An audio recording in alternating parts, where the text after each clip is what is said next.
30 de novembro, seja muito bem-vindo ao Plano Anual de Leitura da Bíblia com Ana e Rosânia. E hoje nós vamos para o último dia do mês, continuando na segunda carta de Paulo aos Coríntios, do capítulo 5 ao capítulo 8.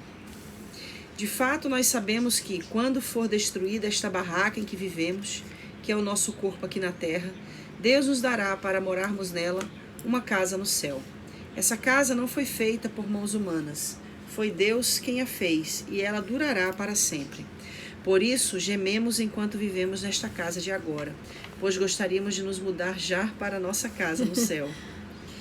Aquela casa será o nosso corpo celestial, e quando nos vestirmos com ele, não ficaremos sem corpo. Gememos aflitos enquanto vivemos nesta barraca, que é o nosso corpo. E isso não é porque queiramos ficar livres do nosso corpo terreno. O que desejamos é receber o corpo celestial para que a vida faça com que é mortal desapareça. E foi Deus quem nos preparou para essa mudança e nos deu o seu Espírito como garantia de tudo o que Ele tem para nos dar. Estamos sempre muito animados, pois sabemos que enquanto vivemos neste corpo, estamos longe do lar do Senhor, porque vivemos pela fé e não pelo que vemos. Estamos muito animados e gostaríamos de deixar de viver neste corpo para irmos viver com o Senhor. Porém, acima de tudo, o que nós queremos é agradar o Senhor, seja vivendo no nosso corpo aqui, seja vivendo lá com o Senhor. Porque todos nós temos de nos apresentar diante de Cristo para sermos julgados por Ele. E cada um vai receber o que merece, de acordo com o que faz de bom ou de mal na sua vida aqui na terra. Amizade com Deus por meio de Cristo. Sabemos o que quer dizer temer o Senhor e por isso procuramos levar as pessoas à verdade. Deus nos conhece completamente e espero que no seu coração vocês me conheçam também. Não estamos querendo nos elogiar a nós mesmos outra vez para vocês, pelo contrário, queremos lhe dar motivos para terem orgulho de nós a fim de que tenham o que responder aos que se sentem orgulhosos por causa da aparência de uma pessoa e não por causa do que ela é. Pois, se estamos loucos, é em favor de Deus, e se temos juízo, é em favor de vocês, porque somos dominados pelo amor que Cristo tem por nós, pois reconhecemos que um homem, Jesus Cristo, morreu por todos, o que quer dizer que todos tomam parte na sua morte. Ele morreu por todos, para que os que vivem não vivam mais para si mesmos, mas vivam para aquele que morreu e foi ressuscitado para a salvação deles. Por isso, daqui em diante, não vamos mais usar regras humanas quando julgarmos alguém.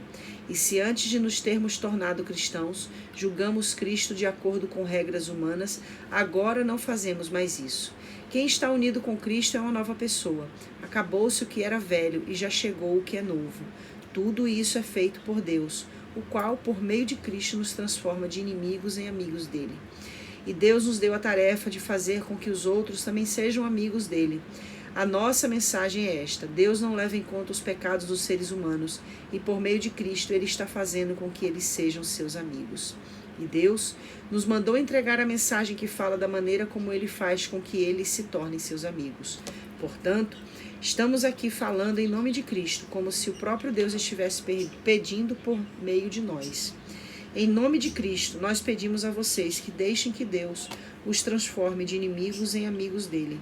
Em Cristo não havia pecado, mas Deus colocou sobre Cristo a culpa dos nossos pecados, para que nós, em união com ele, vivamos de acordo com a vontade de Deus. Portanto, nós, como companheiros de trabalho no serviço de Deus, pedimos o seguinte: não deixem que fiquem sem proveito a graça de Deus, a qual vocês receberam.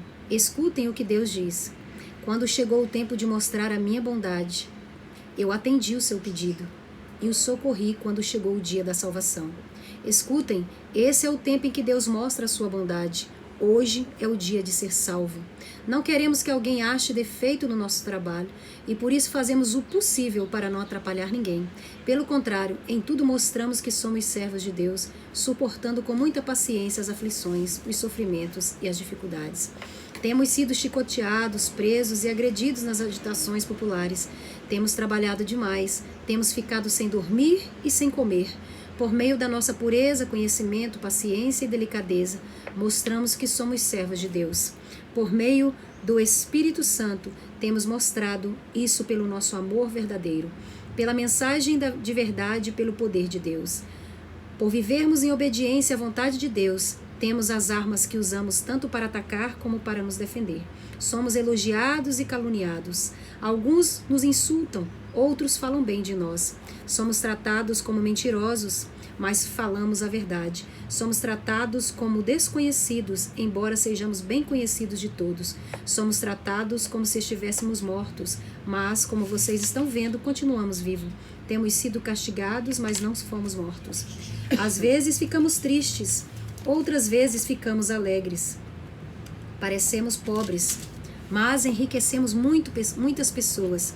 Parece que não temos nada, mas na verdade possuímos tudo. Queridos amigos de Corinto, temos falado francamente e temos aberto completamente o nosso coração para vocês. Não temos fechado o nosso coração. Vocês é que têm fechado o coração de vocês para nós.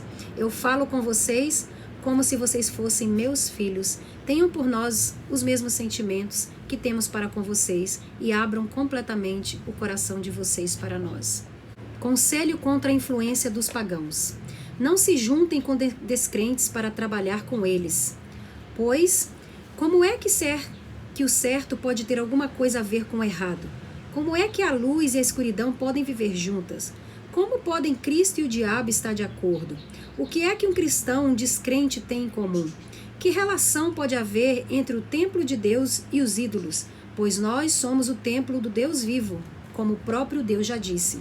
Eu vou morar e viver com eles, serei o Deus deles e eles serão meu povo. E o Senhor Todo-Poderoso diz, saiam do meio dos pagãos e separem-se deles. Não toquem nada que seja impuro, e então eu aceitarei vocês. Eu serei o pai de vocês e vocês serão meus filhos e minhas filhas. Capítulo 7. Meus queridos amigos, todas essas promessas são para nós. Por isso, purifiquemos a nós mesmos de tudo que torna impuro o nosso corpo e a nossa alma. E temendo a Deus, vivamos uma vida completamente dedicada a Ele. A alegria de Paulo. Deem um lugar para nós no coração de vocês. Nós não prejudicamos ninguém, não causamos a desgraça de ninguém e não procuramos tirar vantagem de ninguém. Não digo isso para condenar vocês, pois, como eu disse antes, vocês são tão amados por nós que estamos sempre juntos, tanto para morrer como para viver. Tenho muita confiança em vocês e me orgulho de vocês. No meio de todas as nossas aflições, eu continuo muito animado e cheio de alegria. Mesmo depois de termos chegado à província da Macedônia, não descansamos nada. Em todos os lugares houve problemas, lutas com os de fora e medo no nosso coração. Porém, Deus, que anima os desanimados, nos animou com a chegada de Tito. E não foi somente a chegada de Tito que nos animou, mas também a informação dada por ele de que vocês o animaram. Ele contou que vocês estão com saudade de mim e disse que estão muito tristes e estão prontos para me defender. Por isso, agora estou mais feliz ainda. Não me arrependo de ter escrito aquela carta, embora vocês tenham ficado tristes por causa dela. Quando soube que a carta os deixou tristes por algum tempo, eu poderia ter ficado arrependido, mas agora estou alegre. Não porque vocês ficaram tristes, mas porque aquela tristeza fez com que vocês se arrependessem. Aquela tristeza foi usada por Deus e assim nós não causamos nenhum mal a vocês. Pois a tristeza que é usada por Deus produz o arrependimento que leva à salvação. E nisso não há motivo para alguém ficar triste. Mas as tristezas deste mundo produzem a morte. Vocês suportaram a tristeza da maneira que agrada a Deus. E vejam agora os resultados. Isso fez com que vocês levassem a sério o assunto e resolvessem se defender. Fez também com que vocês ficassem zangados e com medo. Depois, ficaram com vontade de me ver e resolveram castigar o culpado. Em tudo isso, vocês mostraram que não tiveram nenhuma culpa naquele caso. Portanto, embora tivesse escrito aquela carta, eu não a escrevi por causa de quem ofendeu, nem por causa da pessoa que foi atendida. Pelo contrário, escrevi a carta para tornar claro a vocês que Deus sabe do grande cuidado que vocês têm por nós. Foi por isso que ficamos animados. Além do ânimo que recebemos, ficamos mais contentes ainda vendo a alegria de Tito, pois todos vocês o têm ajudado a sentir-se bem. Eu havia falado muito bem de vocês a ele, e vocês não me desapontaram. Temos sempre dito a verdade a vocês. Assim também é verdadeiro o elogio que fizemos a Tito a respeito de vocês. E o amor dele por vocês cresce cada vez mais, quando ele lembra como vocês todos estavam prontos para obedecer e como receberam com humildade e respeito. Estou alegre por poder confiar completamente em vocês. Generosidade nas ofertas. Irmãos, queremos que vocês saibam o que a graça de Deus tem feito nas igrejas da província da Macedônia. Os irmãos dali têm sido muito provados pelas aflições por quem tem passado. Mas a alegria deles foi tanta que, embora sendo muito pobres, eles deram ofertas com grande generosidade. Afirmo a vocês que eles fizeram tudo o que podiam e mais ainda. E com toda a boa vontade, pediram com insistência que os deixássemos participar da ajuda para o povo de Deus da Judéia, e eles insistiram nisso. E fizeram muito mais do que esperávamos. Primeiro eles deram a si mesmo ao Senhor, e depois, pela vontade de Deus, eles deram a nós também. De modo que pedimos a Tito, que começou a recolher essas ofertas, que continuasse e ajudasse vocês a completarem esse serviço especial de amor. Vocês mostram que em tudo são mais ricos do que os outros, na fé, na palavra, no conhecimento, na vontade de ajudar os outros e no nosso amor por vocês. E nesse novo serviço de amor, queremos também que façam mais do que os outros. Não estou querendo mandar em vocês. O que eu estou querendo é que conheçam o entusiasmo com que as igrejas da Macedônia deram ofertas, para que assim vocês vejam se o amor de vocês é verdadeiro ou não. Porque vocês já conhecem o grande amor do nosso Senhor Jesus Cristo. Ele era rico, mas por amor a vocês, ele se tornou pobre, a fim de que vocês se tornassem ricos por meio da pobreza dele. Minha opinião sobre o assunto é esta. É melhor para vocês que terminem agora o que começaram no ano passado. Vocês foram os primeiros não somente a ajudar, mas também a querer ajuda. Portanto, continuem e completem o trabalho. Façam isso com o mesmo entusiasmo que tiveram no princípio, dando de acordo com o que têm. Porque se alguém quer dar, Deus aceita a oferta conforme o que as pessoas têm. Deus não pede o que a pessoa não tem. Não estou querendo aliviar os outros e pôr um peso sobre vocês, já que agora vocês têm bastante. É justo que ajudem os que estão necessitados. Em alguma outra ocasião, se vocês precisarem e eles tiverem bastante, aí eles poderão ajudá-los. Assim todos são tratados com igualdade. Como dizem as Escrituras Sagradas, ao que muito pegou, nada sobrou. Ao que pouco pegou, nada faltou. Tito e os seus companheiros de trabalho. Agradecemos muito a Deus porque pôs no coração de Tito o mesmo desejo que nós temos de ajudar vocês. Ele aceitou o nosso pedido e, como quer ajudá-los, resolveu ir com toda a boa vontade encontrar-se com vocês. Junto com ele, estamos enviando o irmão que é muito respeitado em todas as igrejas pelo seu trabalho de anunciar o Evangelho. Além disso, esse irmão foi escolhido e indicado pelas igrejas para viajar conosco, a fim de nos ajudar nesse serviço de amor que fazemos para a glória do Senhor e também para mostrar que de fato queremos ajudar. Queremos evitar assim que outros nos critiquem por causa da maneira pela qual estamos recolhendo esta grande oferta. A nossa vontade é fazer aquilo que tanto o Senhor como as pessoas acham certo. Com eles, estamos enviando outro irmão nosso. Muitas vezes o pusemos à prova e assim sabemos que ele está sempre pronto para ajudar. E agora que ele tem tanta confiança em vocês, está com muito mais vontade ainda de auxiliar. A respeito de Tito, afirmo que ele é meu companheiro de trabalho na ajuda que dou a vocês. E quanto aos outros irmãos que vão com ele, são representantes das igrejas e trazem glória para Cristo. Por isso, para que as outras igrejas fiquem sabendo, mostrem a esses irmãos que vocês os amam e que nós temos razão de elogiar vocês. Uau, 4 capítulos, né? Do capítulo 5 muita coisa, ao né? capítulo 8.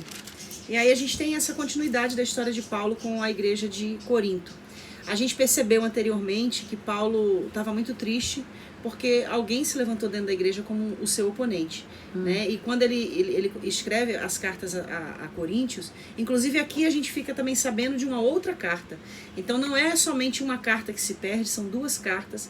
Então o total de cartas que Paulo enviou para Corinto foram 4 cartas, né?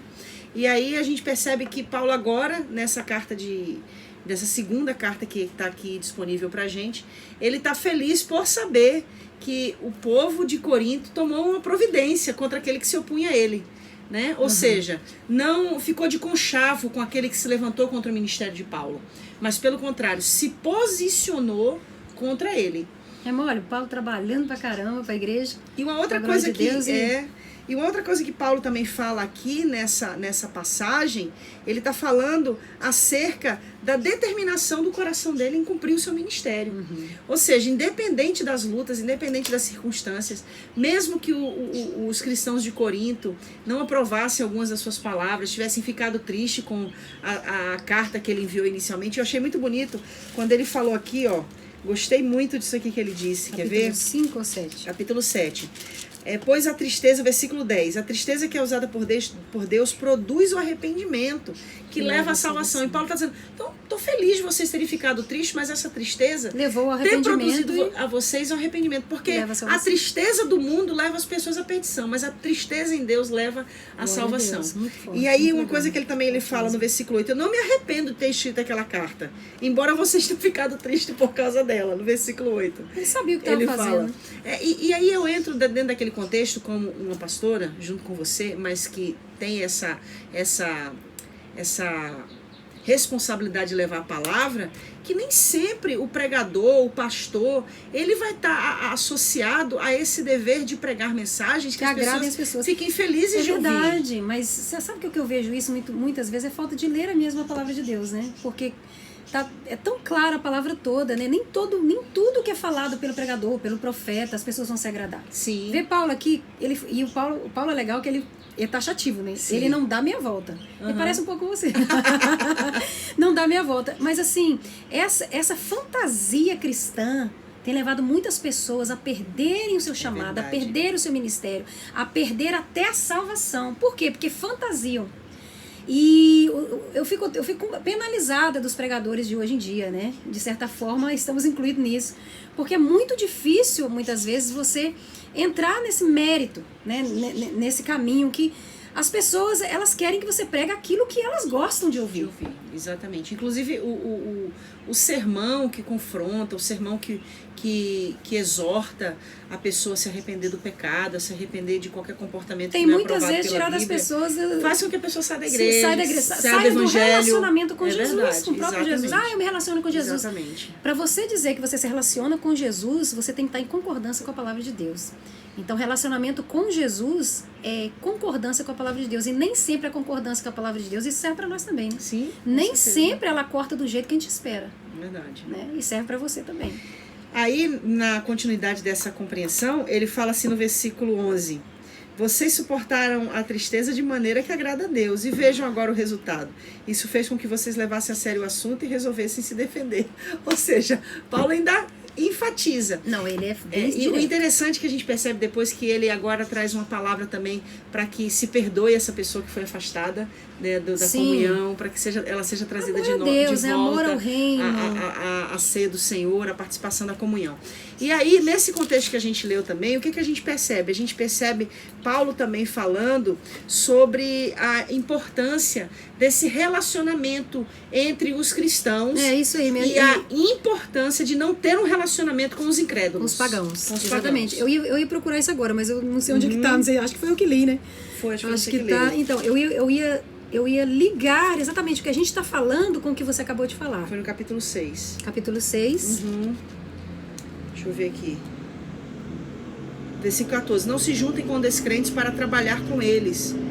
Pois como é que o certo pode ter alguma coisa a ver com o errado? Como é que a luz e a escuridão podem viver juntas? Não dá para misturar. Não dá para dizer que estão misturando. Isso eu falo para mim mesmo. E uma coisa que a gente tem que ter muita cautela nesse discurso da atualidade de se aceitar a todos. E aí eu não estou falando aqui em revelia a esse convite de se viver em paz com todos. Mas eu estou falando no sentido em se viver nessa paz sem trazer realmente uma compreensão neste relacionamento com os outros. Com a palavra. Tem que estar dentro desse parâmetro. Isso, trazendo a verdade. E não ter medo de viver isso, sabe? Não ter medo de obedecer a palavra, porque obedecendo a palavra há caminhos de respostas, há caminhos que nós, às vezes, que nós precisamos trilhar dentro da palavra. Às vezes, eu tenho que ser isso, tem que ser aquilo. A gente tem que ter muito equilíbrio na compreensão da palavra, né? É o que você acabou de falar. É não ter medo de entender isso. Exatamente. E de viver isso, porque numa dessa de, eu preciso viver isso, as pessoas elas pendem para um lado ou pendem para o outro. Então a Bíblia, o nosso equilíbrio é aquilo que a gente fala, né? Desde o começo do ano, na leitura da Bíblia. E a gente fica feliz aí também por Paulo, né? Porque quando Tito volta, Tito traz boas notícias da igreja de Corinto, né? E Paulo fica feliz com isso, né? Sabendo que a igreja se arrependeu na sua oposição a Paulo. Que bom, né? E a gente se coloca no lugar de Paulo como pastor, né? Que bom que a igreja mudou de ideia e ficou do lado Porque dele. ele sabia o que ele estava fazendo, né? Pelo menos diante, mesmo que as pessoas, esse aí, não sei se essa pessoa, esse sujeito não concordasse com o que ele estava fazendo, aí nós voltamos na palavra de Deus, onde diz que os frutos mostram, né? Os frutos, o comportamento, o discernimento que aquela pessoa demonstra socialmente, ele mostra pelo aquele fruto espiritual quem ele é em Deus. E Paulo é muito claro aqui, inclusive na nossa geração nós sabemos sobre Paulo, porque Paulo deu frutos do Espírito. Então é muito fácil de saber se orientar, né, através dos frutos do Espírito. Verdade.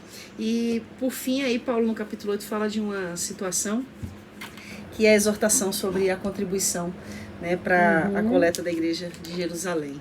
Ele é bem direto também. Então ele dá como exemplo aí os cristãos da Macedônia, né, que ofertaram com alegria e que mesmo sendo pobres, olha, achei isso tão bonito, eles deram ofertas com grande generosidade. No capítulo 8, no versículo 2, Paulo fala sobre isso, né? Ele também dá aí no capítulo 8, versículo 8, versículo 9, também sobre a oferta de Cristo, né? A entrega muito de Cristo, ele fala sobre isso também.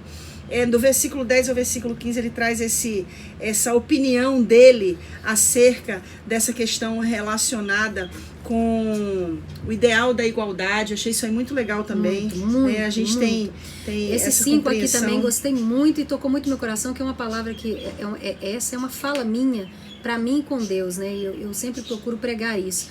Ele fala aqui no capítulo 8, versículo 5, fizeram muito mais do que esperávamos. Primeiro, eles deram a si mesmos ao Senhor.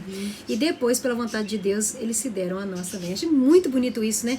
Que é uma entrega, a maior oferta, né? Ele está dizendo aqui sobre oferta, generosidade nas ofertas. Aí ele, dentro das ofertas, ele coloca a gente como uma oferta viva. Sim. Eu achei muito bonito, porque a oferta viva entende o que ela deve fazer pelo bem da sua comunidade, pelo bem do reino de Deus, pelo bem do próximo, do amor ao próximo. Então eu achei muito bonito a maneira que ele colocou isso aqui também, a maneira que ele fala. Paulo é muito incisivo, né?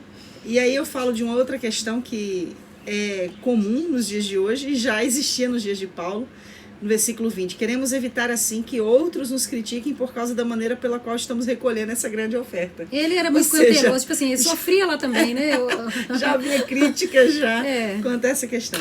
Enfim, queridos, está aí um pouquinho do nosso devocional, né, hoje com você. Que Deus abençoe sua vida, que essa palavra, muito mais do que letra, ela possa ser revelação. Amém. E trazendo pra gente essa libertação e essa edificação da nossa fé em Cristo Jesus. Que Deus abençoe e amanhã a gente conclui o livro, a segunda carta de Paulo aos Coríntios. Até amanhã.